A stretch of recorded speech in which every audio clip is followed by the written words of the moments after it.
Hello, friends. Thanks for joining us. Smash that subscribe button, leave a like, leave a comment. Tell us what you think. Benny, where can they find us on social media? Yeah, you can find us, Ray Benny Sports. We're on Twitter, Facebook, Instagram, Ray's favorite TikTok. We're also on Reddit. And also, don't forget to leave us a rating or comment on your favorite podcast provider. Yeah, don't be scared to leave 5 stars. That'd be awesome. For sure. We got CFL, we got NFL, we got NHL. So let's start it off with a little bit of Winnipeg Blue Bomber. Unfortunate, sad news. Probably the greatest head coach in Winnipeg Blue Bomber history. Bud Grant passed away at the age of 95. Yeah, 95. 4-time Grey Cup winner as the coach. 4-time Super Bowl appearance as the coach of the Minnesota Vikings. A football genius. Yeah. Bud Grant, where would you rank him in CFL head coach rankings, respectfully? You know, I think if you want, it's hard to say because he was only here for 10 seasons in the CFL, right? And you compare that to say Don Matthews or Wally Buono, who were around forever, kind of thing. Yeah. To me, he's definitely in the top 5 if you're picking those guys. To me, great, like you said, greatest Bomber coach in history. You know, maybe at the end of it, Michael Shea will have something to say about it. But as of right now, Bud Grant's it. Like 10 seasons here, 4 Grey Cups, 6 appearances in the Grey Cup in those 10 years, right? So great career. I think he was third best winning percentage amongst coaches. 644. You know, and I think it was only Huffnagel was ahead of him who coached less. And I didn't put it down who the other one is here. Dickinson also has 7-1-2, but he doesn't have 100 wins yet. No, he's still getting there, and he hasn't had enough games for me to even throw him in there, kind of thing. And also Hugh Campbell has a higher winning percentage, but he, I think, only coached a few years. Five seasons, he won it all, and were those all with Warren Moon?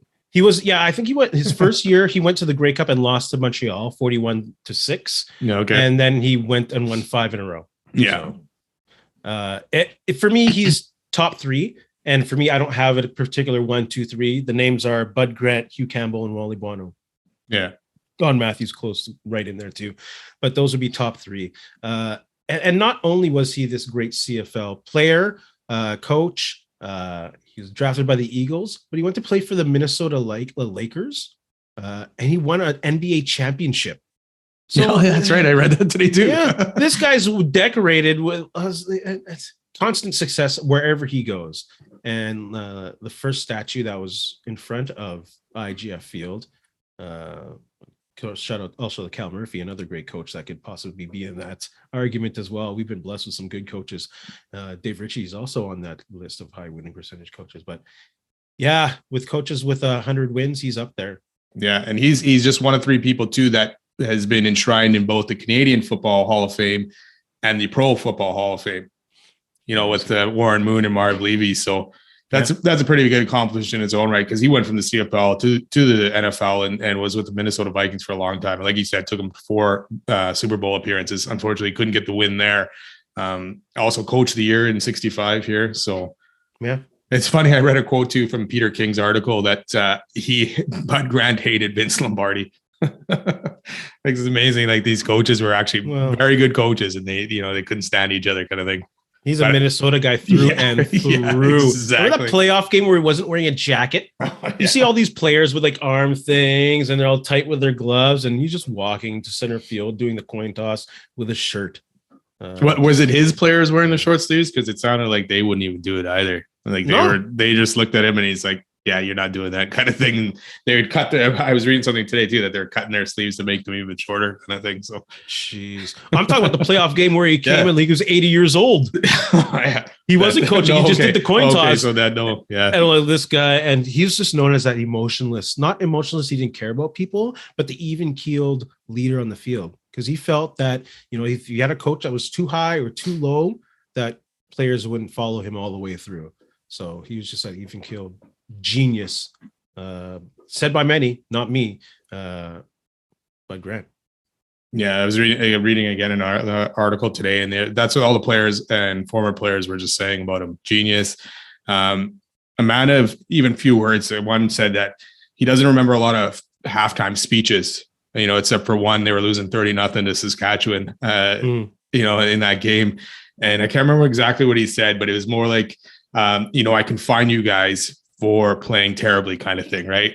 Yeah. So they came out and they ended up losing 31-30 to Saskatchewan on a late Rouge single, whatever it was. There you go. Everyone's favorite. Exactly. Yeah. But he didn't find them afterwards because he's like, hey, you guys fought back kind of thing. Right. So that was his pregame or halftime speech, he didn't need to say a lot of words most of the time. So I'm going to take your money. Yeah, exactly. I'm going to take your money. Wow. That's a motivator, the great motivator. Yeah, exactly.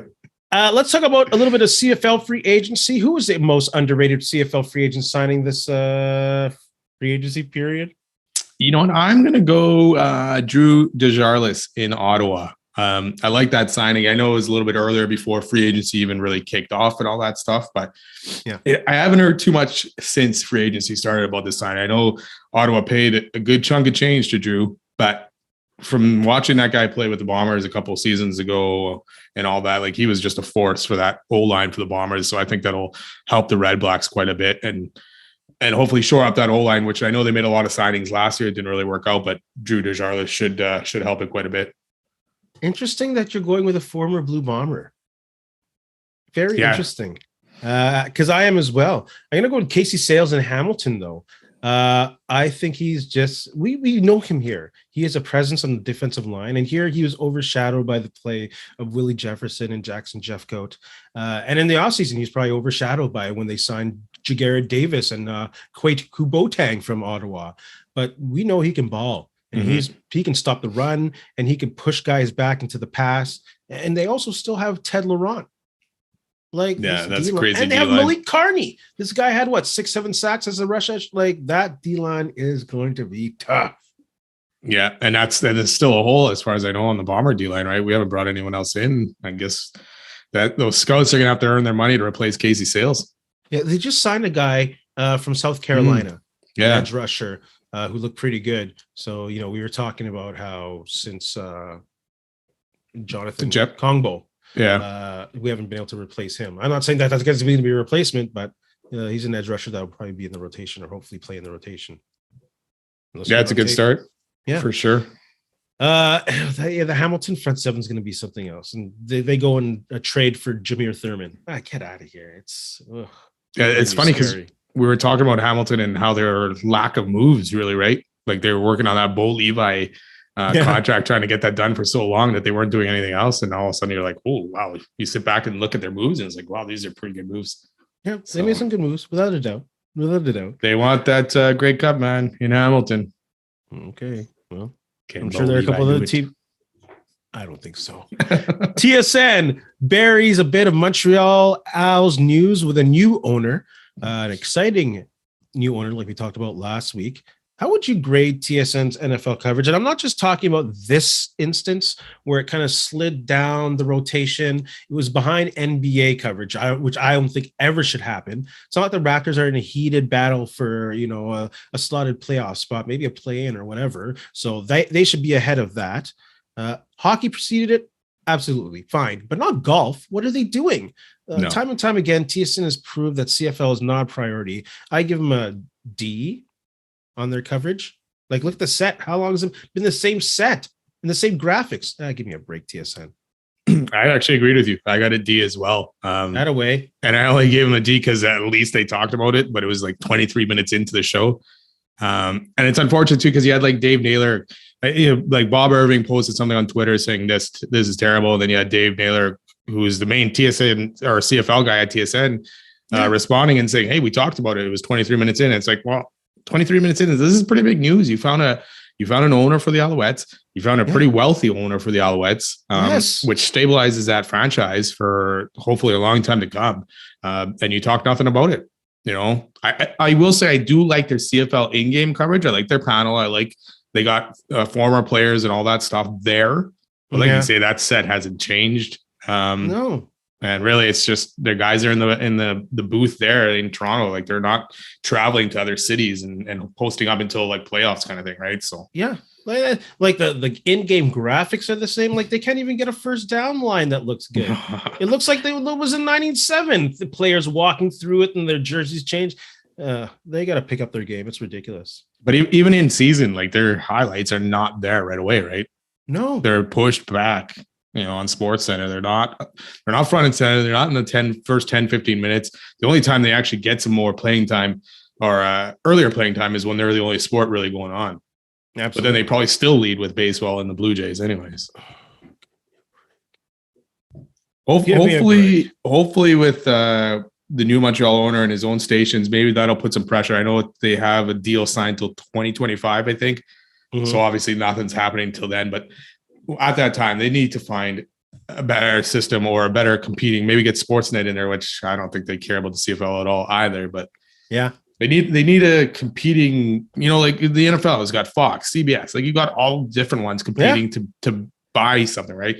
Whereas TSN is just on TSN. They don't even have it on CTV, which is another affiliate of them, right? So yeah, they know they can outbid CBC. Sportsnet doesn't want to put any money. They're obviously not interested.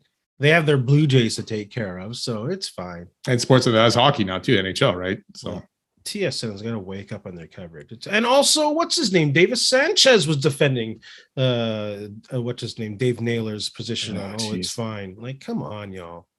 Like, have some pride in your, like a former player. Come on, you should want to profile in this league. It's a new owner, billionaire owner. And like you said, he's a competing media mogul. That alone is a good story. You think TSN doesn't want to do that, though? You think if the Commanders get sold, that's not going to be like almost front and center on TSN? Washington Commanders? Be a front story. It'll be, for the first 15 minutes, probably. Yeah. So... Oh my goodness. Let's continue talking about CFL growing the game. Randy Ambrosi now focused on Atlantic expansion. I don't know if they'll be the Schooners or whatever, but he really wants a 10-team league. Good idea. Bad idea to put all efforts into the Atlantic team. Thoughts on that? Yeah, I think they definitely need that 10th team. It's enough of this odd number of teams and this weird schedule all the time. You definitely need 10 teams. And Halifax sounds like they're kind of the front runner because they're really the only one that they've talked about. And they seem to get, obviously they're selling out. It's a smaller stadium. Like it was only 10,000 seats or just over. Yeah. And they're selling that out for Atlantic touchdown games. Right. So, and apparently this has been going on and off since the 80s about an Atlantic team. It's been going forever. I'm like, I didn't realize that, but the unfortunate thing is you just got to get that city to buy in. Right. And I know the CFL has been asking them to build a stadium, but now they've kind of backed off a little bit and said, okay, let's keep the stadium we have and maybe add some temporary, make them permanent seating at some point, and then go from there. So hopefully if that's the point, they can get a stadium, 20,000 seats with temporary seating. And then, if it's a success, you start to build off and maybe they'll get a stadium there at some point. That's the best thing to do is build off that and continue building on that site and making it bigger until you can't anymore. And if the team's financially viable enough, and then if you can convince government to put money into it, then you build a whole new facility. Like you can have a wicked environment in a small stadium. Like they kind of have this cool vibe, like kind of like McGill, Montreal, where there's buildings around it and it's university, and kind of like Ottawa and Lansdowne or TD Place or whatever they call their stadium now, where it's also around a residential area, kind of like a cool restaurant kind of place to chill out. So they got to absolutely. If the NHL can have a team in a 5,000 seat arena for a couple of years, the CFL should be fine having a team in a 10,000 seat venue. That's comfy. And if it looks college-like, who cares? Who cares? It's a nice flavor. Yeah, I mean, they already started construction on the expanded pop-up seating. They have to at St. Mary's University. So that's going to start in May, and I think it's ready in July for the game that's going to be played there. Yeah, so now. Hopefully they'll leave that seating in there for a long term, and that'll hopefully get a CFL team in the next 2 to 3 years, hopefully, and then build off from there. That's what the commissioner's trying to do. He's trying to make them keep that situation up and standing, so it's there and available. Yeah, for the most part, CFL they're 20 to 30,000 seats are the best, right? Like even in Winnipeg, we got 33,000. When Winnipeg wasn't very good, we weren't selling that out. Even now, it's close to 30, but it's not always over 30, right? Yeah. So you definitely have those stadiums like that, and then you can have smaller ones, and then build from there. Yeah. But if you can get a 30,000 seat stadium that's there, so for Grey Cup events and all that, it's there. But at least you're getting 20,000 fans. Hey, it's good. Even a 25,000 that's expandable to 30. Yeah. That's fine. I don't think they need no 30,000 stadium in Halifax. I think that would be excessive. I'll bring the cost up crazy much. So especially if they need government funding, and they're already reluctant as it is. As long as those expandable seats are not like that Grey Cup in Winnipeg where we were all crammed in together on those temporary seats. Oh, I had a good time. I did too, but I had some juice. It was fine, wasn't it? I just expected those seats that's a section to collapse at some point because it was packed. There were sardines in there. Yeah, I still have that BC Lions toque somewhere around.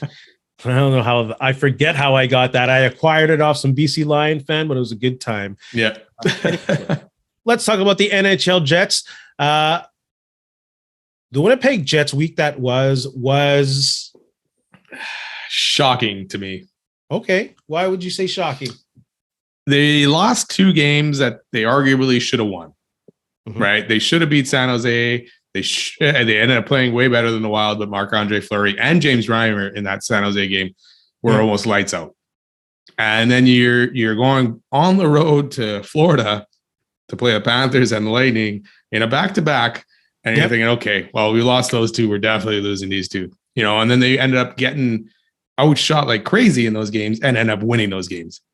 So it was almost like a reverse. So, like those 2 games, they got goalied, and then these 2, Bobrovsky and Vasilevsky weren't at their best. It flipped for me. The Winnipeg Jets week that was for me was puzzling.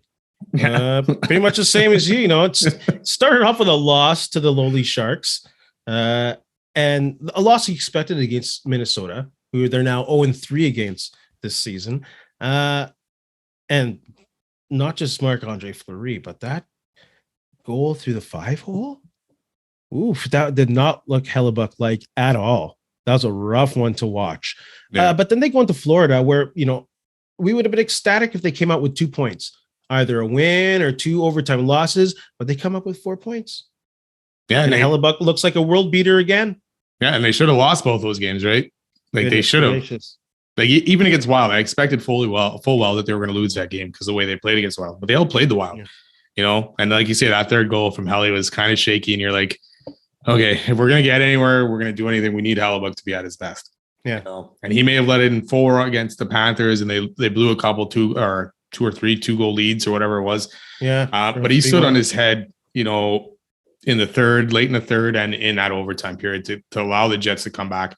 And for Scheifele to get that overtime winner. Is there something about this team when the injuries pile up and when the lines are all Fukakinish that they play their best hockey?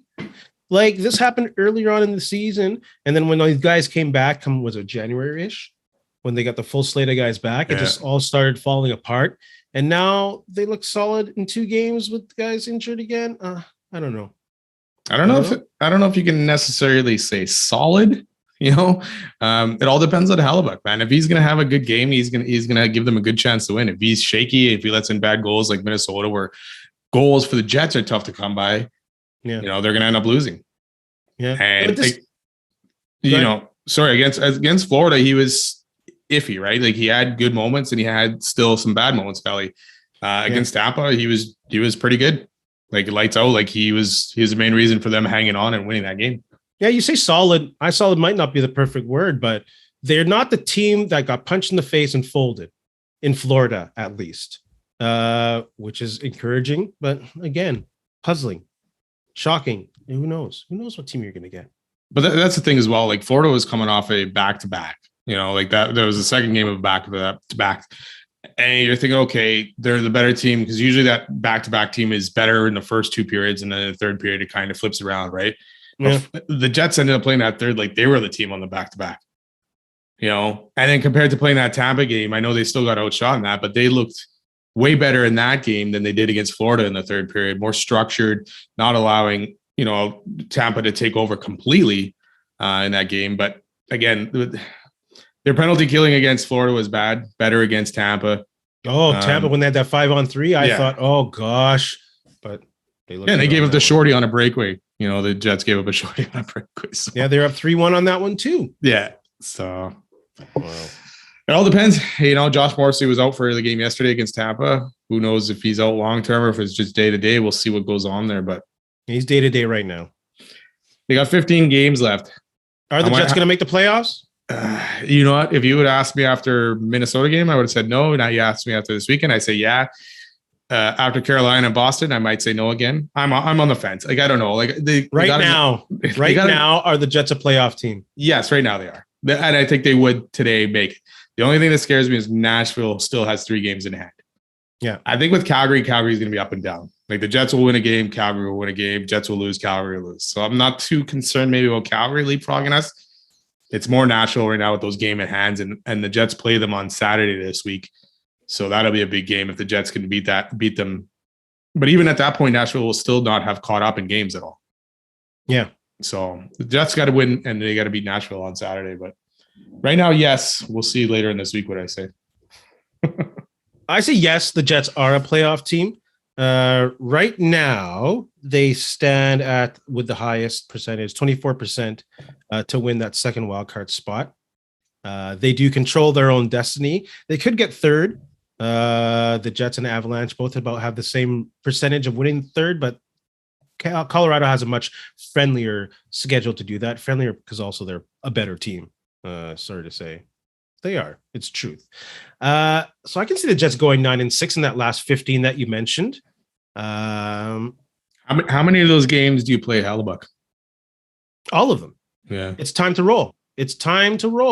Especially after we saw Riddick in last game. No, it's time to roll. If you're going to make the playoffs and go for the run, he's the man the rest of the way, especially after these 2 performances.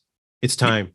Yeah, and this was a back-to-back, and he didn't lose the beat. Like, he was actually better in Tampa than he was against Florida. So, and that was a back-to-back. So, yeah, I think you got to run him as much as you can. And then if you clinch a spot or you're pretty safe for a spot, maybe you can get Rittich in for a game or 2 closer to the end. Like, if it's nothing that's going to affect the standings or anything like that, to give Helly a break before the playoffs. Yeah. If he gets on a hot streak right now and gets on a heater, leave him in that net. Oh, you have to. You have to. He gives you the best chance to win, and you have to go on runs here. Yeah.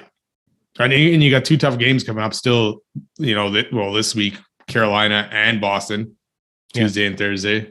2 top teams in the East, especially in the East where the Jets have struggled. That was the other thing about beating Tampa and Florida. East Coast road trips and playing East Coast or Eastern teams, the Jets have struggled all season. So to pull out 2 victories and that was big. Now you got Carolina coming in who hasn't scored a goal in 2 games and only 1 goal in the last 3. So yeah, they're going to be gunning and hoping to obviously put the puck in the net, and they can. So I don't know who, you have these 3 games in the middle here with the Blues, Coyotes, and Ducks, and you got the Kings and Sharks again. You might want to put Riddick in there, but I don't think you do, man. It depends I think it depends maybe what you do in your other games. If you can put Rittich in there against San Jose or something like that, because he wasn't terrible against San Jose. It was just an unlucky bounce on that tying goal. But at the same time, you need your best players in there, right? And you need Hellebuyck in there. Yeah, maybe put him in 1 game, maybe 1. Like Nashville and St. Louis is a back-to-back. But the Nashville game is at 1:00, and then the St. Louis game is not till 6 on Sunday. So you got over 24 hours there between games. So, that's enough time for Hellebuyck to probably be ready to go. But they are traveling, though. They are traveling. Well, you're back in Nashville's at home on Saturday, is it not? No, but then you got the Blues you're talking about. The Blues are also away. So is traveling. it? Oh, okay. Yeah.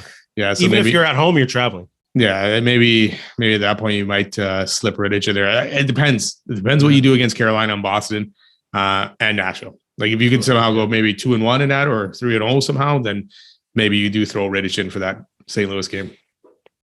Ooh, time's getting tight. It is. I mean, every game obviously is going to be big right now and count the most, right? 15 games left for the Jets. Like you say, you got to win at least maybe even 10 of those, right? That would give them 20 more points from where they are now. So the Predators do have a tough schedule. I don't see them going on any kind of run when they have to play teams like Toronto, Dallas, Colorado, Boston, Carolina a couple times, or one of those teams. The Penguins, I think, a couple times. So I don't see them going on a run, which makes it feel good, better as a Jets fan. But yeah, you got to pull off some wins. If not, they got to get on some kind of heater going into the playoffs. It's funny because Nashville, they sold off guys, they traded guys, they traded Niederreiter and all that stuff, and they still find themselves winning. So talk about that guy. Talk about that guy as an addition so far. Ooh. Yeah, pretty good find there, or not find, but pretty good addition for a second rounder. Heck yeah. No one criticized Chevy that was a bad deal. No, but that was the deal. But so far, the deal is working out. Well, even Nemestikov, man, he had 2 goals against Florida. Like I wasn't expecting him to chip in goals. I thought maybe he's here, he'll play some good defensive hockey. But those are 2 big goals. That game? Yeah, he was centering. It was funny because you were talking last week about Wheeler being the center, right? And then on the one face-off, I hadn't realized what was going on there. But the one face-off, I guess Nemestikov got kicked out. Wheeler won the draw, and the Jets ended up scoring right after that. It's like, oh, Ray's on to something. Well, I've been on to something since last year. But it was Nemestikov who was playing center mostly that game. So yeah. Well, two good finds. Let's continue talking about Hellebuyck. Interesting conversation on Twitter in Twitterverse. Someone saying that Hellebuyck could be, or definitely is, the best player in Jets 2.0 history. Is he one of the best in 1.0 history? Would he be on your Mount Rushmore of Winnipeg Jets? Easy, yes. Mm-hmm. Big time. I mean, he's been the cog, like, since he's ever taken over for Pavlik, Hutchinson, all that stuff. He's been the main guy. Like, he's been this big reason behind their success. Even when they had the good team back in 2017-18, it all rode on him, basically, right? Absolutely. And we saw when he struggled in that Vegas series and he was starting to make a lot of mistakes handling the puck. You know, you saw how badly that hurt the team, right? And he was still younger there. So to me, yeah, he is the best 2.0 player for sure. Yeah. I don't want to put him above Howardchuk at this point or anything like that, but he's definitely top guys in there. He would be on my top 4 for sure. Oh, he's beyond the Mount Rushmore for sure. Yeah. He's a Vezina winner. Yeah. He's a Vezina winner. And also that name, Vesnabuck, can you stop with that? That's a horrible, at least Norrisy, it makes sense, but Vesnabuck does not make sense. Just sign something else. I like Vesnabuck. I hate it. I think it's horrible. But yeah, he's definitely in my top 4 Jets of all time. That was an interesting conversation too. But you know, it's also kind of slim pickings, I'm sorry to say, if you look at it. Kind of slim. Well, you were talking today too about the top forwards kind of thing in Jets history, and I'm like looking and going through. Well, there's not really a lot of great options there. We had a lot of. Well, there's Howardchuk and there's Solani. Who else you put it on the other side? Who are you gonna do? Unless you're going to WHA days, then it's a little bit different, right? But then you got guys like, okay, so if you wanted to do Wheeler and Scheifele right now or something like that, and that's obviously you got your center already in Howardchuk, right? Yeah. Or if you wanted to go Paul McLean, but even it's like Paul McLean was good, but not great, right? Yeah, but he could score. So you want to see if you could put Howardchuk between Liney and Solani? Yeah, that'd be pretty fun. Phil Housley on the back end. Oh, with my Morrissey. Goodness. Yeah, and Hellebuyck. Not Pokey Reddick. No, sorry. Pokey and the Bandit. Pokey and the Bandit. Pew pew. No, I had so much hopes for Daniel Berthiaume when he first started. We all did. NHL hot topics. Are the Bruins that damn good, or is the league that damn bad? They are that damn good. Yeah. You know, if they were in the West division or conference, and had that same record, I'd be like, but this is a tough conference.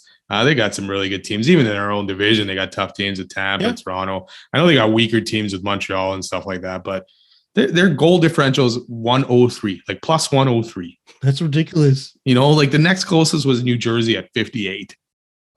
You know, like it's crazy. Like their goalie's amazing. Yeah, Linus Allmark, 1.89 goals against, 0.938 save percentage, and they're second in goals for behind the Oilers. That's crazy. You know, 3.7 per game, and then they only got 2.1 against. So yeah. That's all the recipe for a great team. And even their power play isn't great. It's 10th, but their PK is number 1. So that offsets. And that just shows too how good they are 5-on-5. Yeah. They are that damn good. Like fastest team to 100 points, fastest team to 50 wins. You talk about the quality of teams they play against in the East. They are 3-0 against the Rangers, 2-0 against the Devils, 2-0 against the Penguins, go to the West, 2-0 against Colorado, 2-0 against Dallas. These are like the best teams in the league, not being able to take a game away from them yet. No. They're that damn good.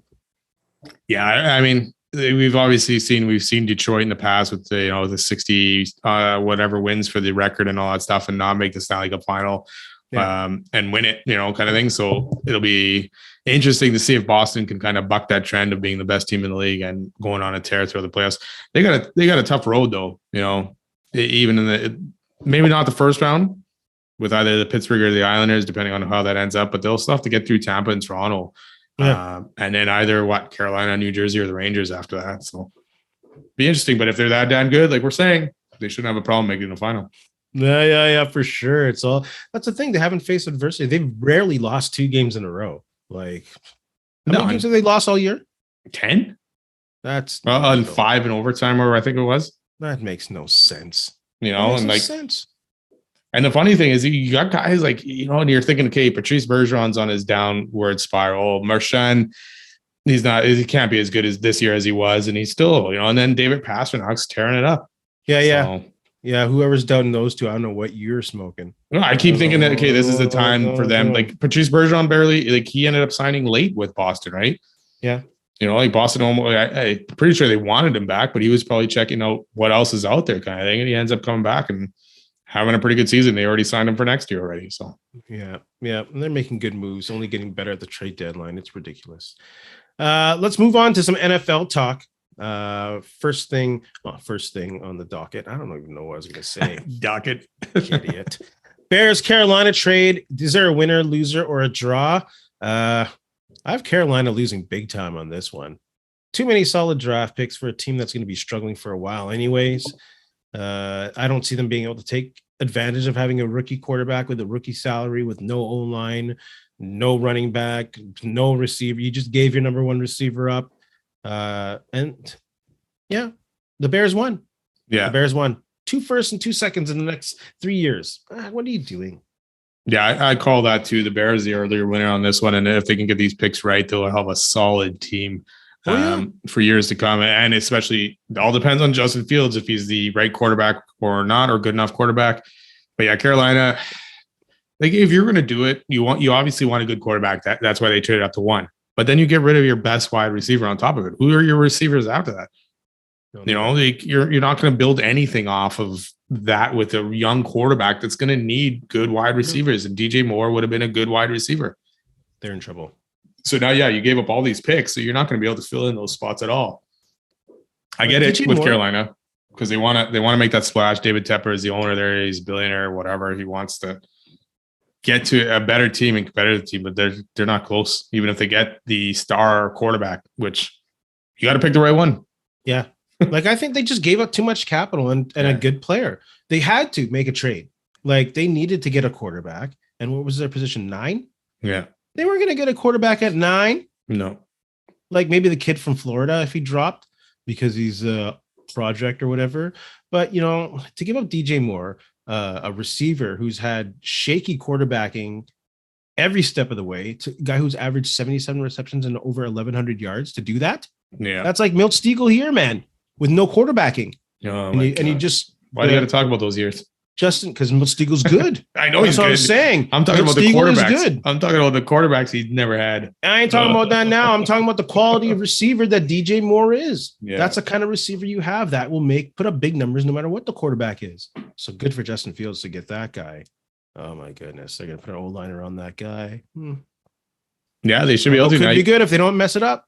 And now you got DJ Moore, you got Darnell Mooney and Chase Claypool, right? Yeah. That they Chase gave Claypool up is a third. They gave up a high pick for that guy still. That's cool, man. That's cool. Yeah, as a Steeler fan, yeah, that's cool. Let's talk about Jalen Ramsey being traded to Miami. Is Miami a contender for this move, or there's still other roles to fill? There's still questions at QB for me. Is Tua going to be healthy enough? Like, we've seen flashes out of him. He's been good, but he hasn't been able to be consistent enough. He's been hurt. And then the injuries started, the concussion started and all that stuff. So that to me is still the biggest question mark. And that to me, especially with all those good quarterbacks and teams in the AFC, still keeps me from saying, Miami's going to the Super Bowl this year. It definitely does help them. I think as a contender, it puts them up there in the AFC East at least. They're getting a good number 2 corner because they already have Xavier Howard as your number 1. So that's like the best corner combo in the league pretty much. And they got someone who can help support the run, which is a big need that Miami had. So quarterback is still a big question mark. If Tua can stay healthy, they were top 3 offense in the league last year. Top 3 without a doubt. But can he stay healthy? But like you said, that whole AFC East is going to be tough. Especially if Aaron Rodgers ends up going to the Jets or not.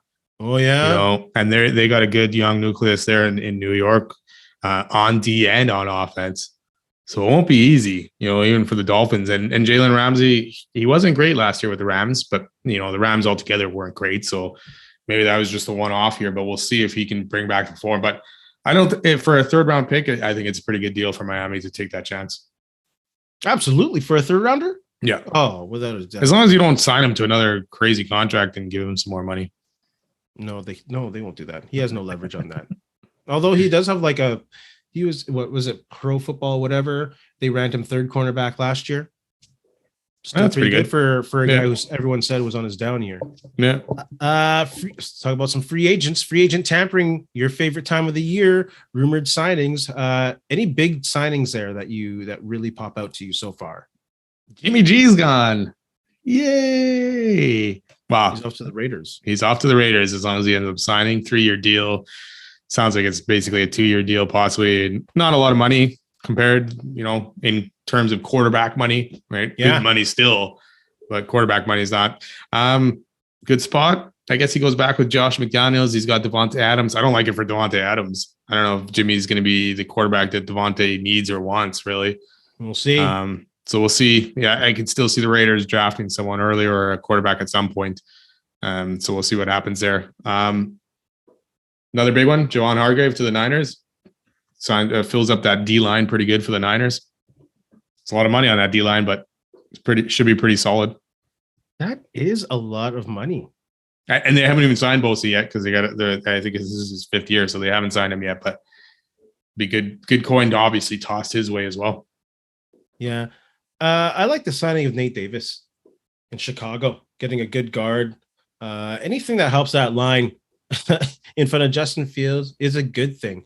Disappointing as a Steeler fan. I really want to see Tremaine Edmonds come to Pittsburgh. We really need some linebacker help, but he also went to the Bears. So the Bears were busy.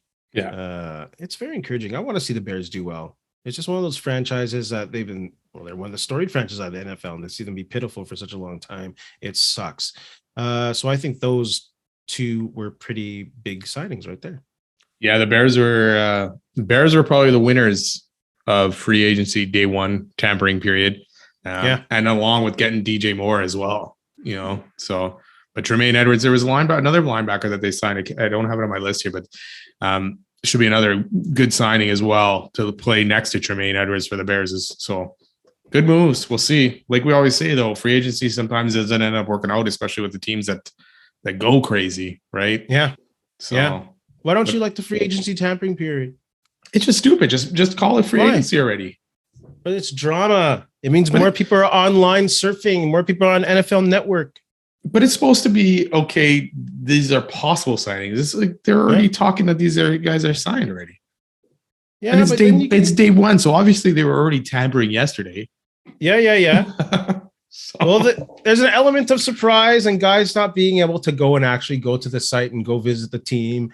And this is like agent to management talk. So you have those 2 days of seeing, and who knows, you can have like a situation, was it 2 years ago? Last year with Randy Gregory, who signed a deal and he reneged on it, went back. So I think it's fun. I don't know why you don't like fun. You know what? Okay, fine. If you were going to say it, like, okay, say even Hargrave, like he signed pretty early in the day. Yeah. Okay. So obviously he already had this 4-year, $80-something million deal on the table before today. Because why wouldn't you say, okay, I got this from the Niners, I'll go look around for the next day or so? No, he already looked around. He knew he wasn't getting any more anywhere else. And so he signed the deal. It's like every one of these other ones. You think Jimmy just signed with the Raiders because that was it? No, he heard what Houston had to say already. And I don't think that was in the first hour or 2. Oh, Jimmy didn't have many options. No, I mean, he had Houston and the Raiders basically, and maybe the Jets if that stinking Rodgers whatever situation is not happening. I don't know, but Hey, you got Sam Darnold though, so it's all good. Ooh, championship. Sam Darnold being signed by the San Francisco 49ers. This weekend was Oscar weekend. So we threw out a couple polls out there as to best sport movies. Let's start off with best boxing movie. Nominees we had were Creed, Rocky, Raging Bull, and When We Were Kings. Who do you got on that one? By the way, Rocky won 80% of the votes online. I'm Italian, so I got to pick Rocky anyways, right? I can't even go against that, but good movies. Obviously atrocious boxing altogether in those movies, but wicked movies. So I would go with Rocky anyways. Raging Bull had good boxing. And of course, When We Were Kings was real, which was my pick. I love that documentary. It's a great documentary about Muhammad Ali and George Foreman and the political thing going on there, and the James Brown and his crazy band all on drugs. It was fabulous. Best football movies. We had nominees Rudy, Remember the Titans. This is a close one. The Longest Yard, 1974 edition, and Friday Night Lights. Did you have one out of those four that you picked? Out of those ones, I picked Remember the Titans. Ooh, so did I. I love that movie. But then feel good movie. Who ended up? What movie won the poll? Remember the Titans has 35%. Rudy has 32%. Good old Rudy. Someone else replied on Twitter though. Any Given Sunday. That was another good one. Any Given Sunday and Blindside got some outside votes for football. But Any Given Sunday, that's another one I haven't really rewatched, but I wouldn't mind rewatching. It was a great movie. It's a good one. Yeah, it's a really good one. Isn't Robert Gordon in that one? Yeah, Bobby I think so. Yeah, is in Any Given Sunday. Yeah. Thank you very much. And the final one, best hockey movie. The nominees are Goon, Slapshot, The Mighty Ducks, and Miracle. The winner with 66%, actually kind of shocking, is Slapshot. Who do you got out of that, or do you have an outsider? Yeah, I took Slapshot in that one. So no other outsiders. To me, Mighty Ducks was like the hockey and Mighty Ducks ticked me off too much. It was almost like the boxing in Rocky. It was just like it wasn't realistic. Even after you saw the flying V in practice at Canada Life Center, it was a phone booth at that point. Yeah, if you saw it work. It was terrible hockey. The flying V, that was a beautiful thing. Thanks to all you guys online for chiming in on the Oscar Twitter polls. It was great. Benny, you got a Brickhead? Yeah, I'm going to give it out to Tony D'Angelo for his spear on in. I mean, I guess he could have speared anyone else, but speared Corey Perry. So that's not a terrible thing, but it's still stupid play, stupid decision, 2-game decision. And to me, it just shows how far to me that the Flyers have fallen in the NHL and their lack of, like Tortorella's. He spoke up about D'Angelo before the season, like we need more guys like this kind of stuff, but you don't need guys like that. We don't need spearing in hockey. We don't need any of that garbage. So no, he's an idiot. To me, he's getting that Brickhead. Shout outs. You got a shout out? I got a quick shout out for the women's soccer team. Having to go through the process of, just going through bad memories and talking about the program and how ill-treated they were. And so shout out to them. Stand behind them 100%. Right on. I got a shout out to Elm Creek, Manitoba's Corrine Schroeder, who plays for the Boston Pride in the PHF Hockey League, which is the Premier Hockey Federation, which is formerly known as the National Women's Hockey League. She became the first goaltender in history of that league to win 18 games and make over 700 saves in a season. So shout out to her, Corrine, from being from Manitoba as well. Hey, shout out. Sure. Benny, you have anything to say to our friends? You know what? Thanks a lot for listening. Don't forget, subscribe, follow, leave us a rating or a comment. And in the famous words of Ed Whalen, in the meantime and in between time, that's it. Another edition of Ray and Benny Talk Sports. Hey, friends and neighbors, don't forget to check us out online on Facebook, TikTok, Instagram, and Twitter at Ray Benny Sports. And don't forget to check out our YouTube channel. Leave a like, leave a comment, tell us what you think.